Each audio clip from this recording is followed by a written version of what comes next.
السلام الله عليكم ورحمة الله وبركاته. كلنا وعنا وناسان دمان صاحبة قيمة بدنا كحران جنا كسبنا كستو اوفيشال فضلنا هدية هيمور كورس سابقة قطعنا كسبسكرايب سارو سو كلنا قبل الكفرو سي مركز تاكوزو كلنا وربحنا ذكر دونا هل كانوا كسو قلنا هدية هلون جوتنا مقال كانوا لا يكرس سو كلنا سيشل كره سو مقال كو كرا صاحب بدن أنا قصو بيران جلاكا وأنا كوما سنتين برنامج كلمات حكوسو قادنا فيلم هذا كلا ستة بريك بكثا وتياتر لا ساري سو كلا فيلم كلا قوما قاو إسباي oo isku mar marka teatrada 9 June ayaa labada film teatrada la saaray sidoo kale barnaamijkan wax ku soo qaadanayna filimada kala jawan sidoo kale salaar ayaa shaaca laga qaaday xilliga teaserka la soo bandhigi doono sidoo kale actorka lagu magacaabo Allu Arjun ayaa wax shaaca laga qaaday filimkiisa xiga oo markaa uu sameyn doono saaxiibada qiimaha hadii aan ku bilowno ganacsiga aflaamta sameynaya waxa uu leeyahay filimka lagu magacaabo Satya Primka Katha oo 9 June teatrada la saaray filimkan afar maalmood oo markaa weekend iyo markaa filimka teatrada saarnaa maalinta khamiista markaas Hindi waxa waa Ciid al-Fitr ay markaas u ahayd filimkaas xilligaas ay markaa teatrada la saaray sidoo kale filimka marka la fiiriyo ganacsigiisa guud dibadda dal afarta Soomaali filimkan wuxuu gaaray ku dhawaad 52 karoor bar ay filimkaas soo xaray taasoo ka dhiganta filimkan weekend qurux badan ama afar isha filimkan ayuu filimkan qaatay sidoo kale marka la fiiriyo ganacsigiisa All India Business filimkan wuxuu gaaray ku dhawaad 38 karoor bar taasoo ka dhiganta filimkan intii la saadeen la inuu ka gaabiyay maadaama filimkan lahaa weekendiga wuxuu keenayaa 50 karoor ayaa filimka la qiyaasay inuu markaa weekendigiisa keeni doono balse filimka ganacsigiisa 50 karoor waa ka tilaabay sidoo kale marka la fiiriyo filimka Day 1 wuxuu keenay ku dhawaad 9 karoor maalintii labaadna filimkan wuxuu keenay ku dhawaad 7 karoor maalintii saddexaadna filimkan kor ku cusubay markaa 10 karoor filimka keenay sidoo kale shalay waxaa hadna filimkan wuxuu keenay ku dhawaad 12 karoor toddobaadka guudna filimkan wuxuu gaaray ku dhawaad 38 karoor marka filimka marka loo fiiriyo ganacsigiisa budgetkiisa filimkan waxa baarsay ku dhawaad 60 karoor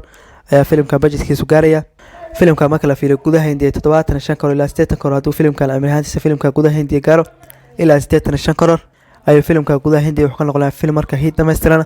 hadii uu dibadda dal filimka gaaro ku dhawaad 100 karoor filimkan wuxuu noqon doonaa film marka la fiiriyo gudaha dibadda dal filimkaas wuxuu ka noqon doonaa hid dhameystiran hadii filimkan amrihaantiisa filimka 100 karoor gaaro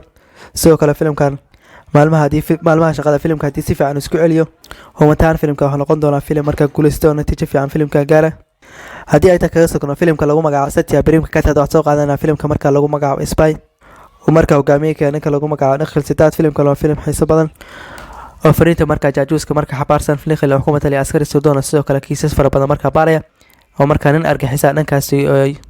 dibadda India marka ku nool kiiskaas ayaa marka loo dhiibay si marka u soo baaro filimka marka la fiiriyo Day 1 ama maalintii ugu horeysay filimka ganacsi fiican ayuu marka sameeyay marka la fiiriyo filimka maalintiisa wuxuu keenay ku dhawaad 6 karoor halka maalmihiisa kale marka Jimcaha ilaa xadna filimkan wuxuu keenay ku dhawaad 2 karoor marka keenay taasoo ka dhiganta filimkan hoosta ilaa 40% aan ilaa 80% waa filimkan hoosta marka sameeyay marka la fiiriyo gudaha Hindiya oo kaliya filimkan wuxuu keenay ku dhawaad 13 karoor halka marka la fiiriyo ganacsigiisa guud dibadda filimkan wuxuu keenay ku dhawaad 18 karoor taasoo ka dhiganta filimka inuu marka noqon doono film kale oo marka fashilmay oo marka xabaarsan fariinta jaajuuska dhankaasi lagu iska leeyahay hore waxa uu fashilmay filimkii marka agenti hogaamiye ka akhila kanani filimkaas oo fariinta sirdoonka hadana filimka lagu magacaabo Spy marka hogaamiye ka Nikhil Siddharth oo noqon doona film kale oo marka fashilmay oo fariinta marka sirdoonka xabaarsan taasoo ka dhiganta filimada Telugu marka la fiiriyo dhanka Spy-ga markaas ama sheekooyinka Spy-ga marka si fiican marka loo qoray aysan aqoon dhankaasi Telugu filimada ugu sheekada wanaagsan marka la fiiriyo dhanka Spy-ga waxa uu wanaagsan marka la fiiriyo fanka Telugu iska leeyahay filimka lagu magacaabo Good Ajari oo marka hogaamiye ka Dishe oo hada qaybta labaad marka daawan doona sanadka 2024 actorka lagu magacaabo Nikhil Siddharth filimadiisa ugu dambeeyay marka Kartikeya iyo sidoo kale filimkiisa 18 pages waxa ay laba film marka hid dhameystirana hadana filimkan oo laga yaabo filimka in marka guushiisa wax ka dhiman oo actorkan hore u socon doona filmo classic-na marka uu sameyn doona saaxiibada qiimaha intaas ku soo gagabeynaa labada film kala Satya Primka Katha sidoo kale filimka lagu magacaabo Spy oo marka teatrada la saaray kaas oo ka soo qaadan afarta maalin lagu horeeyay labada film marka ganacsiga ay sameeyeen iyo filashada kala duwan ee filimka labada film marka laga filayo marka filmo guuleysay marka ku noqonayaan sidoo kale saaxiibada qiimaha badan news kala jira waxa ka qayb qaata filimka lagu magacaabo Salaar ayaa waxa shaaca laga qaaday filimka teaserka koobana filimka xilliga laga soo bandhigi doono sidoo kale filimkan waxa hogaamiye ka Prabhas sidoo kale Shruti Hassan ayaa filimka atashaku ka noqon doonta halka preference kumaraan sidoo kale ninka lagu magacaabo Chakapati Babuna ee filimkan qayb ka yahay wax qaadan doona filimka doorka filaynka ama door laadal awood badan ee filimada ku matal doonaan sidoo kale filimkan waxa directorka ninka lagu magacaabo Prashantini hore ugu canbaxay ka jeebta Tarwan sidoo kale qaybtiisa labaad oo sanadka la daawaday sidoo kale xitaa shirkadda caanka Humble Films ayaa filimka wax ka maalgelinayso marka tiimkii Humble Films hore ee KGF u sameeyay ayaa filimka dib ugu midoobay oo qaybta production-ka filimkan ka qayb qaatay xitaa filimka muusigista caanka Review Bashir oo hore u sameeyay KGF labada qayb muusikada marka u tumay ayaa Salaar qaybka oo dhanka muusikada shirkadda Humble Films ka caawinaya marka team Humble Films dib ay marka u soo laabteen barbahaas oo kaliya filimkan doorka hogaaminta qaadan doona preference kumanana filimkan kala adeeg marka ku leeyahay oo waxa u baahan filimkan la awood badan filimka ku madal doona sidoo kale xitaa filimka budgetkiisa waa qaali oo waxa la galiyay filimka ilaa 200 karoor ay filimka budgetkiisa gaaraya sidoo kale filimkan teaserka waxa laga soo bandhigi doonaa 6 bishan July ama Khamiista foodan ugu saayay filimka teaserka laga soo bandhigi doonaa taasoo ka dhigaysa filimka 3 maalin kadib ayaa filimka teaserka laga soo bandhigi doonaa sidoo kale filimka teaser kooban ilaa 1 daqiiqo filimka soconaya ayaa filimka teaser laga soo bandhigi doonaa holac marka indhaha laga qaadi karin barbahaas naadan wuxuu rabaa niyadjabkii marka uu kala kulmay filimka lagu magacaabo Adi Burush oo soo baxay June 16keedii ayuu marka filimka rabaa inuu iskaga dulqaado oo mataayireeshiisa marka ku soo jiito filimka lagu magacaabo Salaar oo ah big project ama big movie sidoo kale dhawaana waxa lagu dhawaaqi doonaa project K xilliga rasmi ah la daawan doono maadaama qorshuhu ahaa January 2024 ee filimka la daawado balse dib ay uga dhici doonaan waxa la daawan doonaa 6 bilood ugu horreysay sanadka cusub ee 2024 saaxiibada qiimaynta wax ku ekeena filimka lagu magacaabo Salaar sidoo kale big news kale waxa jira filimka lagu magacaabo Jawan oo hogaamiyay Shah Rukh Khan ayaa waxa shacay qaa teaser kooban laga soo bandhigi doono filimkan 7 July ilaa 12 July inta u dhaxaysa filimka laga soo bandhigi doono teaser kooban oo filimka ku xarageyn doono Shah Rukh Khan sidoo kale Nigantara oo filimka Trashakwadka fijeesa tubatoona doorka filimka ama laadana filimkan ku matalayo halka dabiga badkana filimkan muuqaal marti ama special appearance ee filimkan ku leedahay marka filimka Angelina talented actress ka marka kamid tahay Nigantara fijeesa tubatu iyo sidoo kale filimkan xitaa atlaya filimkan directorka oo marka la fiiriyo best director marka la fiirin dhankaas Tamiladu filmo classic ee sameeyay kamid yahay Marcel Bigley sidoo kale filimka lagu magacaabo Theory oo filmo blockbuster marka celebrity u sameeyay hadana filimka Jawan ay marka directorka yahay sidoo kale marka filimkan muusigista caanka ah Nirud oo dhankaas Tamiladu si weyn marka loo yaqaan filimada waaweyn marka dhanka muusikada u qoraa hadana filimka marka lagu magacaabo Jailer oo bisha August la daawan doono muusikada u tumi doona sidoo kale filimka budgetkiisa wuxuu gaarayaa ku dhawaad 220 karoor ilaa 230 karoor ee filimka budgetkiisa gaaraya taasoo ka dhigaysa filimka lacag waliya marka loo kharash gareeyay hore filimka waxa loo lahaa waa filim marka smaller oo marka filimka fariintiisa marka xadidan tahay balse filimka marka la fiiriyo lacag waliya loo kharash gareeyay 220 karoor lacag yar marka ma aha doolaha marka loo fiiriyo lacagtan ku dhawaad 25 milyan doolarka Mareykanka marka gaaraysa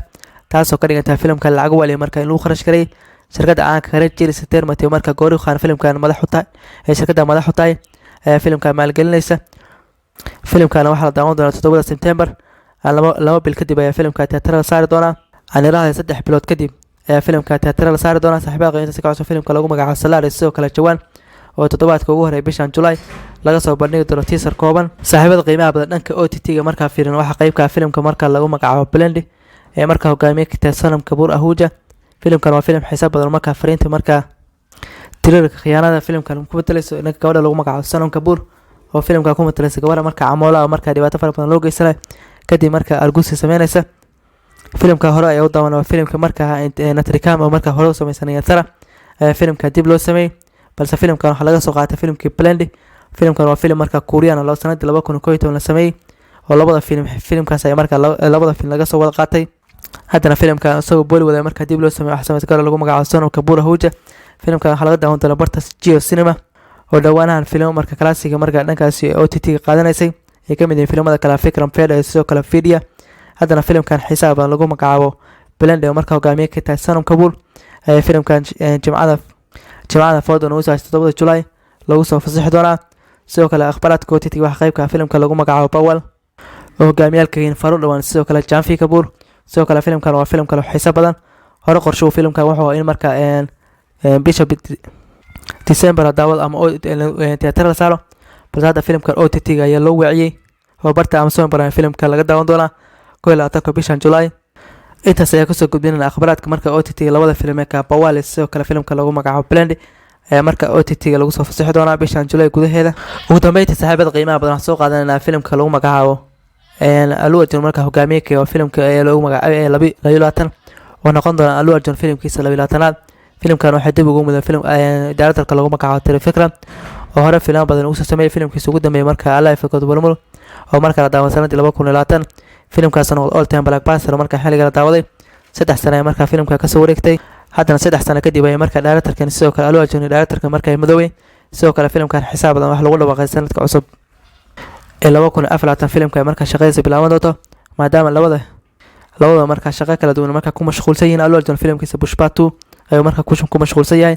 halka directorka lagu magacaabo Trifikra uu markaa ku mashquulsan yahay filimka lagu magacaabo Kuntar Kuram oo markaa u sameynayo Mahesh Babu taasoo ka dhigantay labada markaa Trifikra sidoo kale Allu Arjun markaa mashquulkooda saaid yahay kadibna filimka hala bilaabi doona dabiiqada sanadka 2023 ama horata sanadka 2024 Allu Arjun wuxuu ku faraxsan markaa mar labaad markaa mar saddex markaa la shaqeyn doona Trifikra sidoo kale filimka shirkadda caanka Sina Harika production ayaa filimka wax ka maalgelinayso waana filim kale xiiso badan oo noqon doona filim markaas ku jira drama action sidoo kale comedy ama shaatira filimkan saaxiibada qiimo barnaamijka maanta inta ku soo gabagabeynayna waxa ka soo korana muuqaalada hore u soo qaadan waxaan ku soo gubin doonaa muuqaaladan xiga fadlan haddii aad ka heshay muuqaalka noo la garay sidoo kale sii share garay waana ku mahadsantihiin daawashada muuqaalka assalaamu calaykum waraxmatullaahi wabarakaatuh